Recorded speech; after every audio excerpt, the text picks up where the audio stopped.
This is a chicken tractor in my chicken tractor graveyard. I've had a hobby of making chicken tractors and giving them away. I think I've decided how not to make one. Okay, so this is what we have gone with for a small homestead chicken tractor. So I've based this off of the polyface farms. That's the closest version of chicken tractors out there I'm familiar with.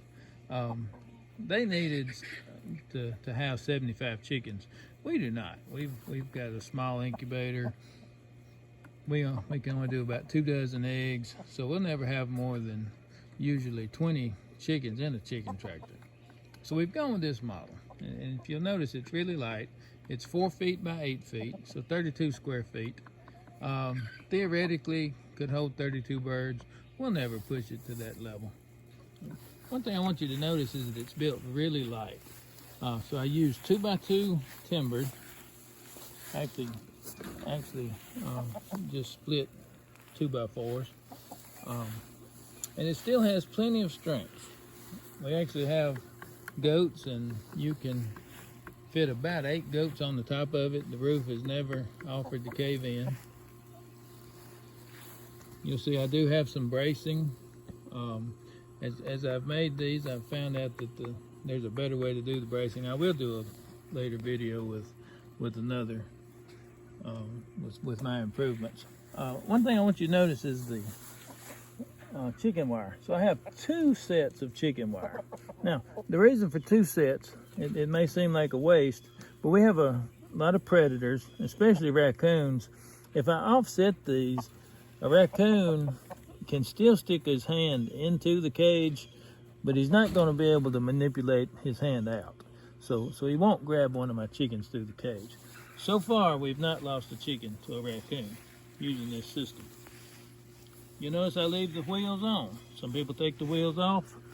Once these chickens are large enough not to go under it, we just find it's easier to leave them on when we move it every day. So, very little framing. This is plenty of strength. Now, I do have regular galvanized tin on the back, but the weight of the aluminum tin on the door does make this a very light door. So, as I open this door, it opens completely out of the way. As we look in here, you'll see I do hang a feeder. You'll see it moving around. That's the reason I do not hang the water. Because when I hang water, they hit the water and it sloshes out. So we found it's better just to leave the water on the ground. There's a little bit of grass under it that they can't get to. It really doesn't make that much difference. So they're fertilizing my grass. This was actually no grass when we first moved here, so the chickens have greatly improved the grass. Everything that we do on the homestead, we want to have multiple purposes.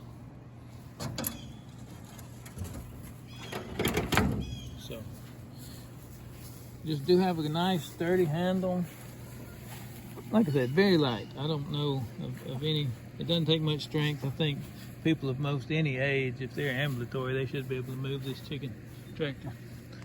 I'll say a little bit about my birds. So these are Buff Orpingtons, and you'll notice that they're all roosters. They're about 14 weeks old, so they're ready to go to freezer camp. We usually harvest at about 16 weeks. I've noticed that the growth after 16 weeks on this particular bird, I'll have to get out to about 24 weeks or further to really see an improvement in their size. So they're good to go. The reason I only have roosters, I have gifted the hens that were in this batch to a family member as a birthday present, which I think this year a chicken's a pretty good birthday present. we expect them to be very valuable. Okay, so I'll do another video at a later date showing them improvements. This is almost my final product. So be waiting for that video. Thanks for your attention.